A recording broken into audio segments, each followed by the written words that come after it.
Hello everyone. इस class के अंदर आज हम कल वाले टॉपिक को ही कंटिन्यू करेंगे। कल हमने पढ़ा था मायोकार्डियल एक्शन पोटेंशियल के बारे में, तो आज हम उसी को कंटिन्यू करते हैं। और आज हमारे पास जो टॉपिक है उसका नाम है पेस मेकर एक्शन पोटेंशियल। अब आप सबको पता है कि आपका जो पेस मेकर ऑफ हार्ट होता है that is your SA node.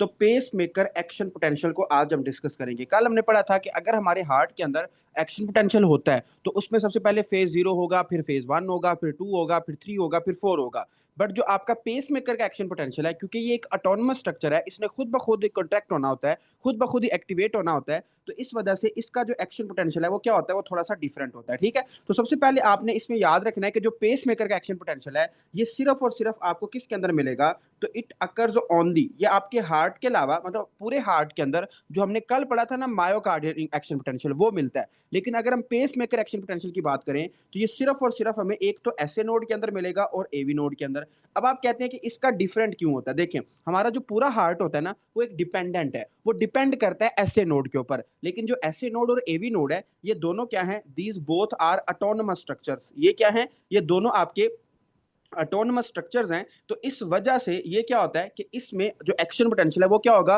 वो थोड़ा सा डिफरेंट होता है। ठीक है, अब अगर हम बात करें कि यार अच्छा इसमें फिर डिफरेंसेस क्या हैं, देखिए हमने कल पढ़ा था, मैं आपको थोड़ा सा रिवाइज कराता हूँ। कल हमने पढ़ा था कि जो फेज 0 होता है ना, इसमें क्या होता है कि जो सोडियम होता है, सोडियम के फास्ट चैनल्स ओपन होते हैं और बड़ी स्पीड के साथ जो सोडियम है वो आपके सेल के अंदर आता है। लेकिन इसमें ऐसा नहीं होता, इसमें क्या होता है कि voltage gated calcium channel open होते हैं जीरो फेज के अंदर। ठीक है, अब इसको समझने से पहले ना मैं पहले आपको इसका ग्राफ बना के दिखाता हूँ। तो अगर हम इसका ग्राफ बनाएं तो आपका जो ग्राफ होता है ऐसे नोड का वो आपको कुछ इस तरह का मिलेगा कि देखिए हमने कल पढ़ा था कि हमारे जो हार्ट का रेस्टिंग मेम्ब्रेन पोटेंशियल है ना वो तकरीबन होता है -85। लेकिन जो हमारा ऐसे नोड है इसका जो रेस्टिंग मेम्ब्रेन पोटेंशियल है वो तकरीबन होता है -60। कितना होता है, -60 होता है। और इसका जो थ्रेशोल्ड होता है, मतलब कि जिसके बाद हमारा एक्शन पोटेंशियल हो गई होगा, इसकी जो थ्रेशोल्ड की वैल्यू है वो कितनी होती है, दैट इज अप्रोक्सीमेटली 40। तो आपने याद रखना है कि resting membrane of our pacemaker is -60 और इसका जो थ्रेशोल्ड होता है वो तकरीबन कितना होता है, 40।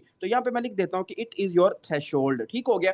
अच्छा, अब इसमें ना हमने ये बात साबित करनी है कि जो हमारा एसए नोड है वो एक ऑटोनमस स्ट्रक्चर कैसे है, वो खुद ब खुद ही आपका कॉन्ट्रैक्ट खुद ब खुद ही एक्टिवेट कैसे होता है। ठीक है, तो इसमें सबसे पहले हम पढ़ेंगे फेज 4 को। फेज 4 में क्या होता है अभी हम पढ़ेंगे। देखिए आपने याद रखना है हमारा जो एसए नोड होता है ना, इसके अंदर एक खास किस्म के चैनल्स होते हैं, इसको हम कहते हैं funny channels. These are card funny channels. ये जो फनी करंट के चैनल्स होते हैं ये क्या होते हैं, ये खुद ब खुद ही ओपन होते हैं। तो आहिस्ता आहिस्ता आहिस्ता आहिस्ता जो आपका सोडियम है वो सेल के अंदर आता रहता है। तो देखिए आहिस्ता आहिस्ता अगर सोडियम सेल के अंदर आएगा तो आपके जो सेल की नेगेटिविटी है वो कम होगी। तो ये जो मैंने इधर ये ब्लू कलर का ये वाला निशान लगाया ना, ये वाला देखिए इसमें हमारा जो ग्राफ है वो -60 से कहां पे पहुंच गया, -40 पे। तो आहिस्ता आहिस्ता जो आपका फनी करंट है वो आपका जो सोडियम है वो सेल के अंदर लीक होता रहता है और आपके सेल को क्या करता रहता है, पॉजिटिव करता रहता है। जैसे ही वैल्यू हमारी -40 पे जाती है, जैसे ही वैल्यू हमारी -40 पे जाती है तो थ्रेशोल्ड अचीव होता है। जब थ्रेशोल्ड अचीव होता है तो उसके बाद फौरी तौर पे हमारा फेज 0 स्टार्ट हो जाता है, हमारे कैल्शियम चैनल ओपन होते हैं। देखिए मैं आपको अभी फिलहाल समझा रहा हूं, हम इसको दोबारा बनाएंगे। देखिए हमने कहा कि यार जो हमारा फेज 4 है ना, फेज 4 में क्या होता है कि आपका आईएफ होता है, इसको हम कहते हैं फनी करंट। फनी करंट क्या है, देखिए फॉर एग्जांपल फर्ज करें कि ये आपकी सेल मेम्ब्रेन है, तो इसके अंदर कुछ ऐसे चैनल्स होते हैं, इनको हम कहते हैं सोडियम लीकी चैनल्स। इनसे क्या होता रहता है कि जो आपका सोडियम है ना वो सेल के अंदर लीक होता रहेगा। थोड़ा थोड़ा सोडियम आपका आता रहता है और थोड़ा थोड़ा पोटाशियम बाहर जाता रहता है। अब होता यह है कि देखिए आपका जो पोटाशियम है, सॉरी जो आपका पोटाशियम है, पोटाशियम आउटवर्ड और जो आपका सोडियम है वो इनवर्ड आ रहा है। तो इससे जो आपकी मेम्ब्रेन है वो आहिस्ता आहिस्ता क्या होती जा रही है, पॉजिटिव होती जा रही है। तो यही मैंने ग्राफ की मदद से बनाया। ये जो ब्लू कलर का निशान है वो आपको ये बता रहा है कि इसमें एक ऑटोनमस स्ट्रक्चर है, ये ऑटोमेटिक स्ट्रक्चर है, इसको किसी स्टिमुलस की जरूरत नहीं है। तो इसमें क्या होता है कि आहिस्ता आहिस्ता जो आपका करंट -60 से होगा वो -40 पे चला जाएगा। जैसे ही -40 पे जाएगा आपका थ्रेशोल्ड अचीव होगा। अब यहाँ इसके बाद जो रेड कलर का मैं बनाऊंगा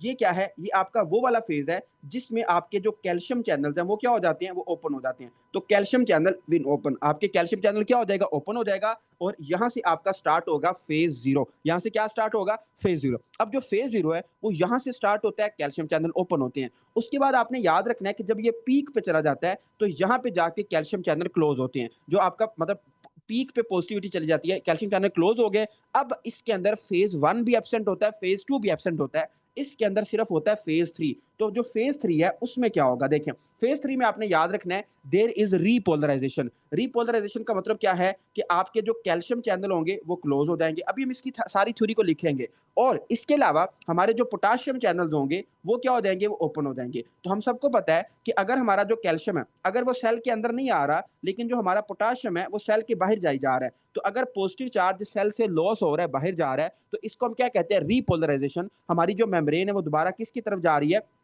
नेगेटिविटी की तरफ जा रही है। तो यही मैं आपको समझाना चाह रहा हूं कि ये जो मैंने इस पिंक कलर का निशान बनाया है ये क्या है, ये ऐसा ग्राफ है जो आपको पॉजिटिव से लेकर नेगेटिव की तरफ मिल रहा है, और इसके अंदर आपका जो कैल्शियम चैनल है वो क्लोज हो चुका है और जो पोटाशियम चैनल है वो क्या हो गया, ओपन हो गया है। उसके बाद आपने याद रखना है कि आपका जो पोटाशियम है ये इतना इफ्लक्स होता है, इतना ज्यादा पोटाशियम बाहर चला जाता है कि ये जो आपका सेल होगा ये आपका थ्रेशोल्ड से भी नीचे आ जाता है, मतलब कि तकरीबन -60 पे आ जाता है। कहां पे आ जाता है, -60 पे। तो हमने ये एक छोटा सा ग्राफ पढ़ा है, लेकिन ये है बड़ा इंपॉर्टेंट है। देखें हमने कहा कि जो हमारा एसए नोड है ये ऑटोमेटिक कैसे है, ये खुद ब खुद ही एक्टिवेट कैसे हो जाता है, तो हम कहते हैं it is due to funny current. ये क्यों होता है, फनी करंट की वजह से। फनी करंट क्या है कि आपका आहिस्ता आहिस्ता हल्का हल्का जो सोडियम है वो सेल के अंदर लीक करता रहता है, और आपके चार्ज को -60 से कहां पे ले जाता है, आपके -40 पे थ्रेशोल्ड पे ले जाता है। जैसे ही थ्रेशोल्ड अचीव होता है आपका कैल्शियम चैनल ओपन होता है, कैल्शियम क्या करेगा, इसको आपका ले जाएगा किसके ऊपर, पॉजिटिव के ऊपर, +20 के ऊपर या +10 के ऊपर।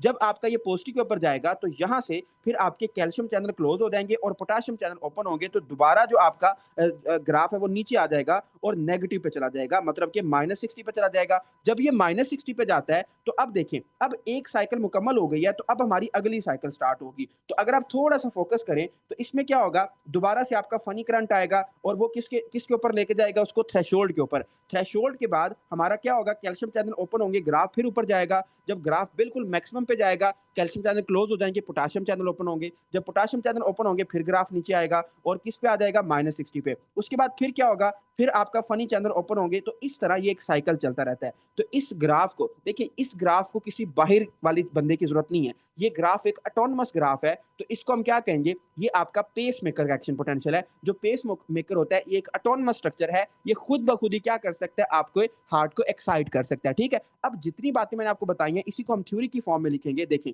सबसे पहले हमने कहा कि इसमें जो सबसे पहले फेज 0 होता है ना, फेज 0 नहीं, हम ऐसा करते हैं, हम फेज 4 से स्टार्ट करते हैं। देखिए जो फेज 4 था उसमें हमने पढ़ा था कि there is sodium funny channel. क्या होते हैं, आपके फनी चैनल्स होते हैं जिससे क्या होता है, सोडियम लीक करता रहता है। तो हमने कहा कि इसमें क्या होगा, आई एफ मतलब कि फनी करंट चैनल्स। इसमें हमें क्या मिलते हैं, फनी करंट चैनल्स मिलते हैं, जिसमें क्या होता है, जिसके अंदर आपको मिक्स्ड सोडियम इनफ्लक्स, आपका जो सोडियम होगा उसका इनफ्लक्स होगा और आपके पोटाशियम का क्या होगा, ई फ्लक्स होगा। ठीक है, तो आपने याद रखना है कि इसमें क्या होगा, आपको सोडियम फनी चैनल्स मिलते हैं, मिक्स्ड सोडियम इनफ्लक्स, और पोटाशियम का क्या मिलता है, आउट फ्लक्स मिलता है। ठीक है, ये इसमें बहुत बहुत इंपॉर्टेंट है। फिर आप कहते हैं कि अच्छा जो फेज 4 है ये हमारा मायोकार्डियल एक्शन पोटेंशियल से डिफरेंट क्यों होता है। तो आपकी बुक ने भी ये लाइन लिखी हुई है कि ये जो है it is different from the phase 0 of ventricle action potential. देखें ये क्या है, आपकी बुक ने लिखा है कि ये जो फेज 4 है ना, इट अकाउंट्स, मतलब ये हमें क्या करता है, इट अकाउंट्स फॉर द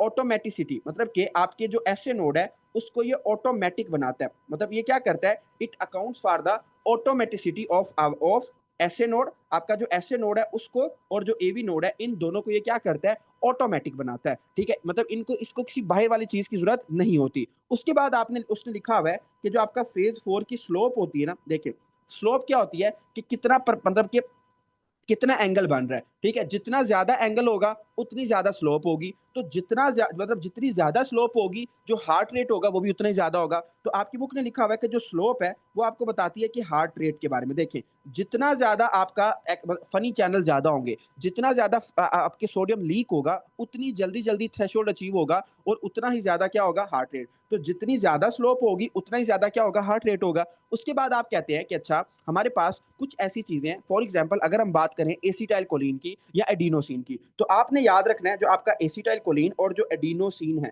ये दोनों क्या करते हैं, देखें आपकी बुक में लिखा हुआ है कि जो एसिटाइल कोलिन और एडिनोसिन है, ये दोनों आपके क्या क्या करते हैं, डीपोलराइजेशन को कम करते हैं। लेकिन आप इसको यहाँ पे लिखिए कि जो एसिटाइल कोलिन है, ये आपके सोडियम करंट को कम करता है, जो आपका फनी करंट है ना उसको कम करता है। फनी करंट कम होने की वजह से हमारा हार्ट रेट कम हो जाता है। तो आपने कहना है कि जो एसिटाइल कोलिन है, ये हमारे हार्ट रेट को कैसे करते हैं, ये हमारे हार्ट रेट का जो सोडियम वाले चैनल्स होते हैं उनको ये ब्लॉक करते हैं, उससे जल्दी थ्रेशोल्ड अचीव नहीं होगा और हार्ट रेट कम हो जाएगा। बट हाँ, हमारे जो कैटाकोलामाइंस है, आप सबको पता है कि जो कैटाकोलामाइंस है इसमें एपिनेफ्रिन, नॉरएपिनेफ्रिन आता है। तो जो कैटाकोलामाइंस है, ये क्या करते हैं, they will increase the funny channel. जो आपके फनी चैनल की एक्टिविटी होगी, ये उसको ज्यादा करेंगे। जब फनी चैनल की एक्टिविटी ज्यादा होगी तो ज्यादा से ज्यादा सोडियम लीक होगा। जब ज्यादा से ज्यादा सोडियम लीक होगा तो उसमें क्या होगा कि हमारा जो हार्ट रेट है वो क्या हो जाता है, वो ज्यादा हो जाता है। तो ये आपने दो पॉइंट इसके अंदर याद रखने हैं कि अगर एसिटाइल कोलिन और जो एडिनोसिन है, ये अगर आपका फनी करंट कम करते हैं तो इसमें क्या होगा, हार्ट रेट कम होगा। लेकिन जो कैटाकोलामाइंस है, ये क्या करते हैं, आपके फनी करंट को ज्यादा करते हैं और इससे आपका हार्ट रेट क्या हो जाता है, ज्यादा हो जाता है। ये इसमें समझने वाला फेज था जिसको हम फेज 4 कहते हैं। और phase 4 is responsible for the automaticity of the S AV and S N O. ठीक हो गया। उसके बाद हम बात करते हैं कि अच्छा जो फेज 4 है, इसके बाद कौन सा फेज आता है। तो आप हमने पढ़ा है कि जो फेज 4 है ना, इसके बाद जो फेज स्टार्ट होता है that is your phase phase 0। इसका नाम क्या है, फेज 0। जो फेज 0 है, इसमें आपने याद रखना है, इसमें कुछ भी नहीं होता। देखें, जैसे ही हमारा थ्रेशोल्ड अचीव होता है तो हमारे जो कैल्शियम चैनल है ना, जो हमारे वोल्टेज गेटेड कैल्शियम चैनल है, वो क्या हो जाते हैं, वो ओपन। जैसे ही थ्रेशोल्ड अचीव होगा तो वोल्टेज गेटेड कैल्शियम चैनल क्या हो जाएंगे, ओपन हो जाएंगे। कैल्शियम का इनफ्लक्स होगा, और जब कैल्शियम का इनफ्लक्स होगा तो जो आपका ग्राफ होगा वो आपका -40 से +20 पे या +10 पे चला जाएगा। तो इसमें क्या होगा, जैसे कैल्शियम का इनफ्लक्स होगा तो आपका जो ग्राफ होगा वो आपका +20 पे चला जाएगा। सिंपल सी बात है। उसके बाद हम आगे चलते हैं और आप कहते हैं कि अच्छा आपकी बुक ने इसमें ये चीजें सारी लिखी हैं, लेकिन उसने लिखा है कि जो आपका फेज 0 है ना, इसके अंदर जो आपके फास्ट चैनल्स होते हैं, ठीक है, जो आपके फास्ट सोडियम चैनल्स होते हैं, ये एब्सेंट होते हैं। अब इसका एक फायदा है हमें, देखिए अगर आपके फास्ट सोडियम चैनल्स ओपन होते हैं ना, तो आपके इसमें क्या होता है कि फास्ट सोडियम चैनल की वजह से आपका जो हार्ट है ना, वो मतलब आपका जो एसए नोड है, उसकी डीपोलराइजेशन बहुत स्पीड के साथ होती है। और इसमें उसने लिखा हुआ है कि एक तो उनका नेगेटिव जो नेगेटिव रेस्टिंग मेम्ब्रेन पोटेंशियल है वो ज्यादा होता है, less negative resting membrane potential होता है। तो इसमें होगा क्या, it result in slow conduction velocity that is used by the AV node. देखें, जो आपका फेज 0 है, इसमें आपके जो फास्ट सोडियम चैनल है वो एब्सेंट होते हैं। इसका फायदा हमें ये होता है कि जो एवी नोड है ना, जो एवी नोड है, इसके अंदर हमें कंडक्शन वेलोसिटी कम मिलती है। और कंडक्शन वेलोसिटी कम मिलने का फायदा ये होता है कि पहले एट्रिया कॉन्ट्रैक्ट करते हैं, बाद में वेंट्रिकल कॉन्ट्रैक्ट करते हैं, और इससे ये होता है कि वेंट्रिकल्स को फिल होने में प्रॉपर टाइम मिलता है। ठीक है, ये एक टेक्निकल पॉइंट है, ये आप थोड़ा सा इसको दिमाग से सोचेंगे फिर आपको समझ आएगी। ठीक है, उसके बाद आपका जो फेज 1 और फेज 2 है वो इसके अंदर एब्सेंट होता है। बट हाँ, इसके अंदर आपका जो फेज 3 है, जिसको मैंने पीट 3 का नाम दिया है, ये अब प्रेजेंट होता है। अब ये फेज 3 क्या है, इसमें आपकी होती है रीपोलराइजेशन। मतलब इसमें क्या होगा कि आपके जो पोटाशियम चैनल्स है ना, देखिए पोटाशियम चैनल्स विल ओपन। जब पोटाशियम चैनल ओपन होंगे तो पोटाशियम का क्या होगा, बहुत ज्यादा ई फ्लक्स होगा। आपका जो पॉजिटिव चार्ज है वो सेल के बाहर जा रहा है, तो अगर पोटाशियम का ई फ्लक्स होगा तो इससे आपने याद रखना है कि इससे क्या होगा, आपकी मेम्ब्रेन दोबारा नेगेटिव हो जाएगी। जब दोबारा मेम्ब्रेन नेगेटिव होगी तो इस फेज को हम क्या कहते हैं, P3 फेज। ठीक है, मैं इसको दोबारा ड्रा करके दिखाता हूँ फिर आपको समझ आएगी। देखिए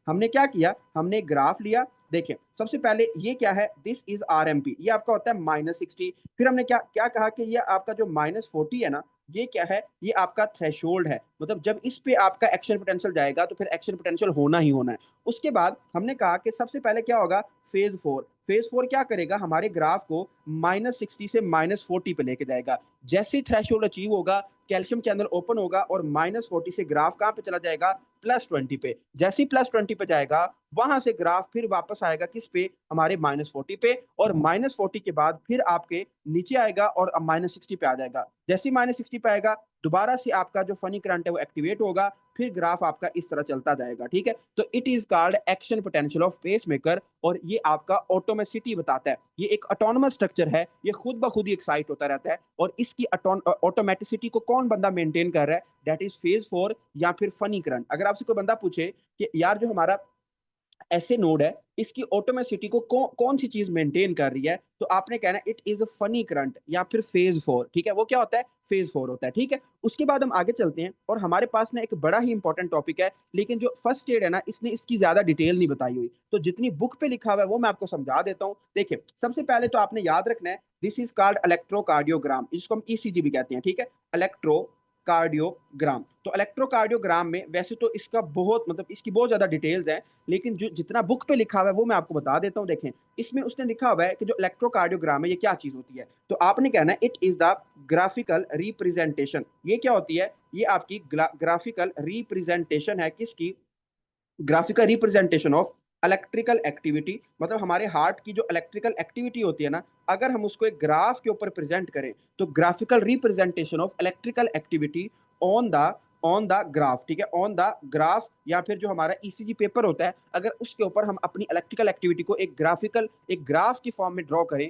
तो इट इज कॉल्ड इलेक्ट्रोकार्डियोग्राम। ठीक है, बहुत आसान सी बात है। फिर आप कहते हैं कि अच्छा, इसमें हमें पता क्या होना चाहिए। देखें, आपने याद रखना है, फर्ज करें कि ये आपका हार्ट है। ठीक है, दिस इज योर हार्ट, और अगर हम इस हार्ट को डिवाइड करें तो इसके टोटल 4 चैम्बर्स होते हैं, ऐसे ही होता है। फिर आपने याद रखना है कि जो हार्ट होता है ना, इसके जो आपका राइट एट्रियम होता है, इसके अपर मतलब इसके जो अपर पार्ट है, यहाँ पे ना हमारे पास क्या होता है, here will be S A node. यहाँ पे क्या होगा, आपका एस ए नोड होगा। ये जो एस ए नोड होता है, यहाँ से क्या निकलते हैं, इससे कुछ बंडल्स निकलते हैं। इससे क्या होता है, इससे कुछ बंडल्स निकलते हैं। एक आपका बंडल इस तरह आता है। ठीक है, एक आपका बंडल इस तरह होगा और एक इस तरह होगा, 3 बंडल्स होते हैं। ठीक है, ये जो 3 बंडल्स होते हैं, जो ये वाला बंडल है, it is called Beckmann bundle. इसको हम क्या कहते हैं, it is called Beckmann bundle. ये जो आपका बैकमैन बंडल है, ये आपका एसए नोड से निकलता है। और उसके बाद देखें, उसके बाद जो आपका एसए नोड है ना, एसए नोड के जो तीनों बंडल्स हैं, ये आपके एक दूसरे नोड के अंदर जाते हैं, that is called AV node. तो आपका जो एवी नोड होगा वो यहाँ करके होगा। ठीक है, यहाँ करके, ये जो मैंने ये वाला ग्रे सा स्ट्रक्चर बनाया है, it is called AV node, it is called AV node. ये तीनों बंडल्स आपके एवी नोड के अंदर जा रहे होते हैं। फिर आपने कहना है कि अच्छा, जो एवी नोड है ना, इससे एक बड़ी सारी मतलब कि एक ना इस तरह फाइबर निकलती है। इस फाइबर को हम क्या कहते हैं, तो आपने याद रखना है, जो एवी नोड होती है, इससे एक कॉमन फाइबर निकलती है। उस फाइबर को हम क्या कहते हैं, that is called bundle of his, that is called bundle of हिस। फिर ये जो बंडल ऑफ हिस होती है, इससे आपकी 2 फाइबर्स निकलती हैं। इससे क्या होता है, इससे आपकी एक तो ये आपकी राइट साइड पे चली गई और एक लेफ्ट साइड पे चली गई। इससे 2 फाइबर्स निकलती हैं, एक राइट साइड पे, एक लेफ्ट साइड पे। तो आपने कहना है कि अच्छा, जो हमारी राइट साइड पे जाएगी, इसका नाम क्या होगा, तो जो राइट साइड पे जाती है, it is called right bundle branch. इसको हम क्या कहेंगे, देखें, it is called right bundle branch. फिर ऐसी ऐसी ब्रांच जो लेफ्ट साइड पे जाएगी, उसका नाम क्या होगा, तो ऐसी ब्रांच जो आपकी लेफ्ट साइड पे जाएगी, उसको हम क्या कहेंगे,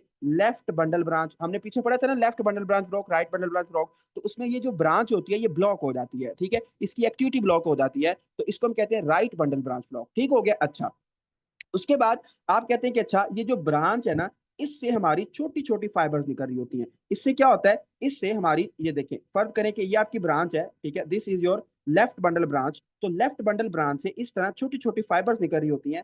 इन फाइबर्स को हम क्या कहते हैं, तो आपने कहना है these small fibres are called, शाबाश, इसको हम क्या कहते हैं, परकिंजे फाइबर्स। इनको हम क्या कहते हैं, these are called Purkinje fibres कहते हैं। तो हमने हार्ट की थोड़ी बहुत इलेक्ट्रिकल एक्टिविटी, जो हार्ट की वायरिंग है, उसको पढ़ा। देखे, मैंने कहा सबसे पहले क्या होता है, ऐसे नोड होता है। ऐसे नोड से आपका मैसेज किसके अंदर जाता है, बैकमैन बंडल से, और किस में चला जाता है, आपके एवी नोड के अंदर। ये क्या है, this is your AV node. ये जो एवी नोड है, इसके बाद आपका स्टार्ट होता है क्या, बंडल ऑफ हिस। ये कॉमन स्ट्रक्चर है, और इससे बंडल ऑफ हिस से आपका राइट बंडल ब्रांच भी निकलता है और लेफ्ट बंडल ब्रांच भी निकलता है। उसके बाद जो आपके ये लेफ्ट और राइट बंडल ब्रांच है, यहाँ से छोटी छोटी फाइबर्स निकलती हैं। इनको हम क्या कहते हैं, these are called Purkinje fibres, these are called Purkinje fibre. ठीक है, अब हम इसकी जो इलेक्ट्रिकल वायरिंग है, देखिए, हमारे हार्ट के अंदर जो कुदरत है, उसने किस तरह वायरिंग की हुई है, इसको हम डिस्कस करते। देखें, सबसे पहले हमने कहा कि जो हमारा इलेक्ट्रिकल एक्टिविटी है ना, वो कहाँ से स्टार्ट होती है, वो तो एसए नोड से स्टार्ट होती है। एसए नोड के बाद जो बंडल्स हैं, उसके बाद जो मैसेज है, जो इलेक्ट्रिकल एक्टिविटी है, वो एट्रिया के अंदर जाती है। एट्रिया के बाद आप सबको पता है कि हमारी कहाँ पे जाती है, एवी नोड के अंदर। एवी नोड के बाद हमने अभी अभी पढ़ा है कि एवी नोड से कॉमन स्ट्रक्चर निकलता है, that is called bundle of fish. इसको हम क्या कहते हैं, it is called bundle of fish. ये जो बंडल ऑफ फिश है, इसके बाद आपका लेफ्ट बंडल ब्रांच और राइट बंडल ब्रांच, इन दोनों के अंदर जो मैसेज है वो चला जाता है। और लेफ्ट और राइट बंडल ब्रांच के बाद आपका जो मैसेज है वो किसके अंदर चला जाता है? परकिंजे फाइबर्स के अंदर। किसके अंदर? परकिंजे फाइबर्स के अंदर चला जाता है। ठीक है, तो ये पॉइंट आपने इसके अंदर याद रखना है। उसके बाद जो फेसिकल्स है, देखिए जो आपका लेफ्ट बंडल ब्रांच है, जो लेफ्ट वेंट्रिकल है, क्योंकि ये काफी बड़ा स्ट्रक्चर है और इसका मैस भी ज्यादा होता है, तो इसके अंदर देखें जो आपका लेफ्ट बंडल ब्रांच होता है ना, इसको इसके आगे मजीद डिविजन होती है। कौन कौन सी होती हैं? एक एक को हम क्या कहते हैं? One is called interior fascicle. एक को हम क्या कहते हैं? One is called interior fascicle. और जो दूसरा होता है उसको हम क्या कहते हैं? That is called posterior fascicle. ठीक है, उसको हम पोस्टीरियर फेसिकल कहते हैं। ठीक है, तो ये आपने इसमें छोटा सा पॉइंट याद रखना है। उसके अलावा अब हम बुक वाली बात करेंगे, कोई एक्स्ट्रा बात नहीं करेंगे। तो उसने सबसे पहले लिखा है कि जो आपका एस ए नोड है ना, इसकी लोकेशन क्या है? देखें, एस ए नोड आपने याद रखना है कि it is located at the junction. कहाँ पे? कौन से जंक्शन पे? ऐसा जंक्शन जो आपके राइट एट्रियम और जो आपकी सुपीरियर वेना केवा है। देखिए, जहां पे आपकी सुपीरियर और इंफीरियर वेना केवा आपके राइट एट्रियम के अंदर एंटर होती है ना, उस पॉइंट पे आपका एस ए नोड पड़ा होता है। और जो एस ए नोड है, it is called the pacemaker of the heart. और हमने इसको पढ़ा भी है कि ये पेस मेकर क्यों होता है, क्योंकि इसके अंदर सोडियम फनी चैनल होते हैं, इसके अंदर सोडियम फनी करंट होता है। उसकी वजह से ये एक ऑटोमेटिक स्ट्रक्चर है, इसको किसी बाहर वाले बंदे की जरूरत नहीं है फॉर द कॉन्ट्रेक्शन। ठीक है, तो ये क्या है? एक ऑटोमेटिक स्ट्रक्चर है।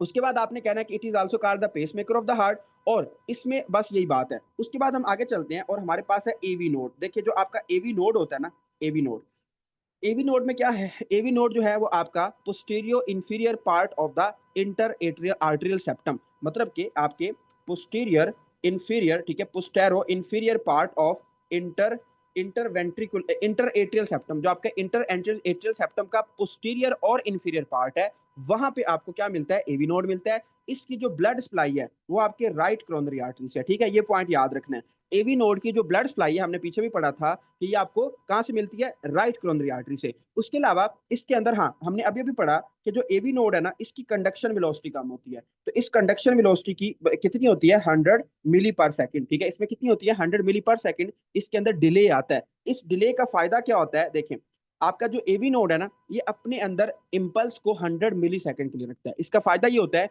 कि पहले एट्रिया कॉन्ट्रैक्ट करेंगे, उसके बाद वेंट्रिकल कॉन्ट्रैक्ट करेंगे। आप कहते हैं कि ऐसा क्यों जरूरी है? देखें, जब आपका एट्रिया कॉन्ट्रैक्ट कर लेगा, प्रॉपर तरीके से ब्लड को आपके वेंट्रिकल के अंदर फिल कर लेगा, तो फिर आपके वेंट्रिकल कॉन्ट्रैक्ट करते हैं। तो इस वजह से इस डिले का हमें फायदा ये होता है कि पहले एट्रिया कॉन्ट्रैक्ट करते हैं, बाद में आपके वेंट्रिकल कॉन्ट्रैक्ट करते हैं। ठीक है, उसके अलावा उसने लिखा हुआ है कि जो आपका पेस मेकर है, देखिए वैसे तो आप सबको पता है कि जितने भी हेल्दी इंसान होते हैं, इनमें जो पेस मेकर है, that is S A node. But अगर एस ए नोड फेल हो जाए ना, तो हमारा जो एवी नोड होता है, ये भी पेस मेकर का काम कर सकता है। हमारा जो बंडल ऑफ हिस है, ये भी पेस मेकर का काम कर सकता है। जो परकिंजे फाइबर्स हैं, ये भी पेस मेकर का काम कर सकती हैं। तो आपने याद रखना है कि जो पेस मेकर है, इसमें सबसे ज्यादा जो रिदम है, सबसे ज्यादा जो रेट है, सबसे ज्यादा मतलब जिस स्पीड के साथ जो हार्ट रेट जनरेट कर सकता है, that is S A node. उसमें तो कोई शक नहीं है। एस ए नोड आपका क्या है? सबसे ज्यादा आपके हार्ट रेट को जनरेट कर सकता है। बट इसके बाद सेकंड नंबर पे आता है एवी नोड। ठीक है, और उसके बाद क्या आता है आपका?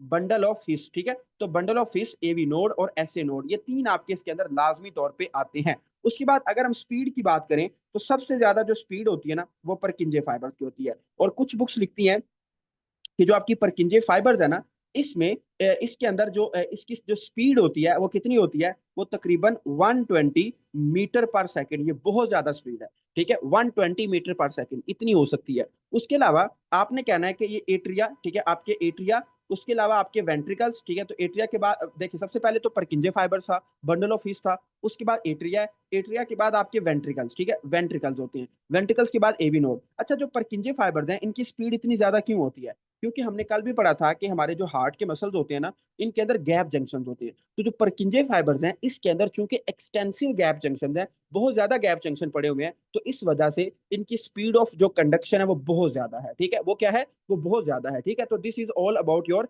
मेन मतलब ये बेसिक सी चीजें हैं जो आप सबको आनी चाहिए। उसके बाद ना, अब हम ईसीजी को ड्रॉ कर, देखिए ईसीजी को देखते हैं। देखिए, जो आपका ईसीजी है ना, ये एक प्रॉपर कोर्स है। ठीक है, मतलब ये बहुत बड़ी फील्ड है और इसमें मतलब बहुत ज्यादा डिटेल है। लेकिन बुक वाले ने बिल्कुल एक बेसिक सी ईसीजी लिखी हुई है, तो हम सिर्फ उसी को पढ़ेंगे। ठीक है, देखें, आपने याद रखना है, जो हम ईसीजी देखते हैं ना हॉस्पिटल के अंदर, वो 12 लीड्स वाली होती हैं। उसमें क्या होता है कि एक जो हार्ट है उसको हम 12 तरीकों से देख रहे होते हैं, 12 डिफरेंट एंगल से देख रहे होते हैं, तो that is called 12 lead ECG. अब उसके अंदर जो हम बुक्स में पढ़ते हैं ना, वो मोस्टली हम ये वाली लीड करते हैं, दैट इज लीड टू। जो लीड टू है, इसका जो पैटर्न होता है ना, वो आपको कुछ इस तरह का मिलता है। देखें, इसमें सबसे पहले क्या होती है, पी वेव। पी वेव क्या होती है, पी वेव आपको जब एट्रिया कॉन्ट्रैक्ट करते हैं तो पी वेव बनती है, अभी हम इसको लिखते हैं।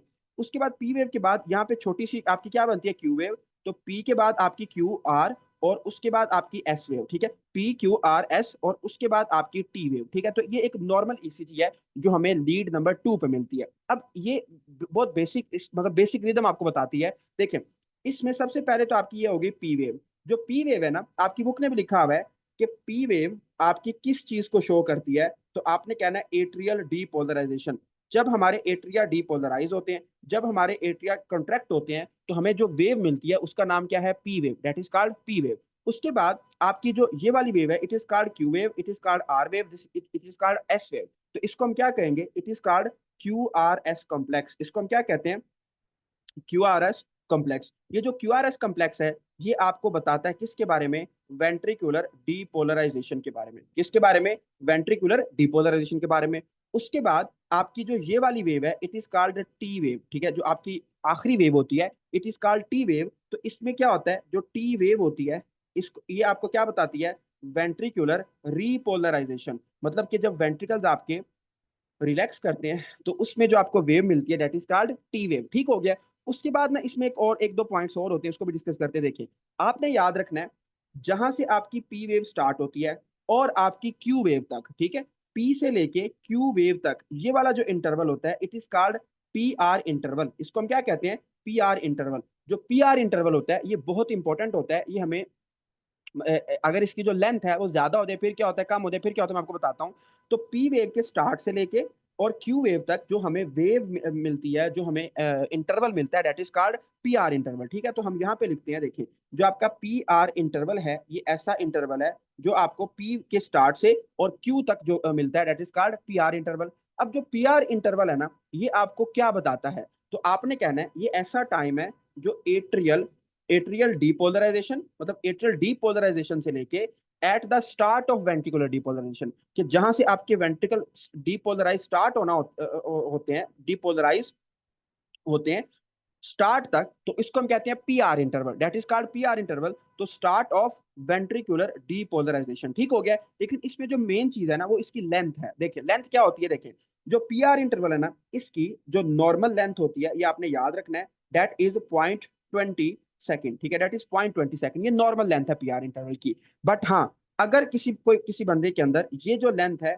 ये आपकी 0.20, ठीक है, 0.20 से ज्यादा हो जाए, तो देखें, अब आपके हार्ट का जो मैसेज है वो एट्रिया से वेंट्रिकल के अंदर लेट पहुंच रहा है। तो इस सिंड्रोम को हम क्या कहते हैं, इसमें क्या मिलता है आपको, हार्ट ब्लॉक मिलता है। जो हार्ट ब्लॉक होता है ना, हार्ट ब्लॉक के अंदर जो पी आर इंटरवल होता है, उसकी लेंथ हमेशा हमें 0.20 से ज्यादा मिलेगी। बट हाँ, एक ऐसी भी डिजीज होती है जिसके अंदर इसकी जो नॉर्मल लेंथ है, इसकी ना नॉर्मल लेंथ की आप रेंज लिखे, देखिए, जो पी आर इंटरवल है ना, इसकी नॉर्मल लेंथ होती है 0.12 से लेके 0.20 तक, ठीक है, 0.12 से लेके 0.20 तक।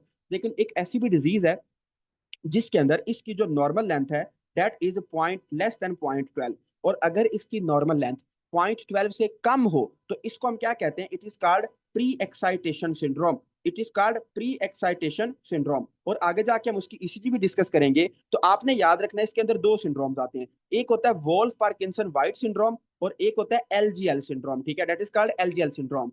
देखिए, अगर आपको पी आर इंटरवल की जो लेंथ है वो लेस देन 20 मिलती है, तो it is called pre excitation syndrome. इसमें दो आते हैं, वोल्फ पार्किंसन आता है और आपका एलजीएल सिंड्रोम आता है, ठीक है। तो ये आपने इसके अंदर एक पॉइंट याद रखना है।